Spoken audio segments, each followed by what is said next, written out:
பாதுகாப்பான பாலுறவு என்பது ஏற்று போன்ற பால்வினை நோய்கள் மனிதர்களிடையே நிகழும் பாலுறவுச் செயற்பாடுகளால் ஏற்படுவதைத் தவிர்க்கும் நோக்குடன் முன்னெச்சரிக்கையுடன் செய்யப்படக்கூடிய பாதுகாப்பான முறையிலான பாலுறவு ஆகும். இது முக்கியமாக கருத்தடை உறைகள் பயன்பாட்டை குறிக்கும்.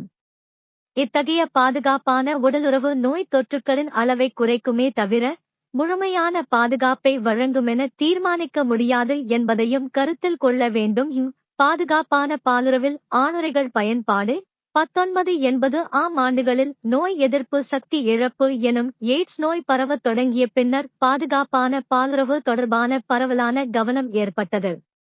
பாலியற் கல்வியின் முக்கிய நோக்கங்களில் ஒன்றாக இந்த பாதுகாப்பான பாலுறவும் உள்ளது.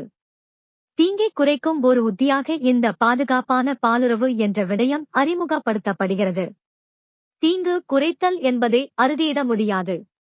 எயுகா HIV எனப்படும் எய்ட்ஸ் நோயை ஏற்படுத்தும் நோய்க்காரணியைக் கொண்ட ஒருவர் ஆணுறை பயன்படுத்தாமல் பாலுறவு கொள்ளும் போதும் ஆணுறை பயன்படுத்தி பாலுறவு கொள்ளும் போதும் குறையக்கூடிய நோயின் சூழிடர் 4 பங்காக இருக்கும். கணவன் மனைவிக்கு இடையிலான பாலுறவு மட்டுமே சரியான பாதுகாப்பு என்பது வலியுறுத்தப்பட்டது. தவிர்க்க முடியாத சில வேளைகளில் பிற பெண்களிடம் பாலுறவு கொள்ள விரும்பும் ஆண்கள் பாலுறவின் போது ஆணுறை அணிதல் அவசியம் என்பது குறித்த கருத்தும் வலியுறுத்தப்பட்டது. இந்தியாவில் பாதுகாப்பான பாலுறவுக்கும் நோய் எதிர்ப்பு சக்தி இழப்பு எனும் எய்ட்ஸ் நோய் வராமல் தவிர்ப்பதற்கும் ஆலோசனைகளை வழங்கிட பல தன்னார்வ தொண்டு நிறுவனங்கள் தோன்றியுள்ளன. இந்த தொண்டு நிறுவனங்களுக்கு மத்திய மாநில அரசுகளின் வழியாக பல நிதியுதவிகள் செய்யப்பட்டு வருகின்றன.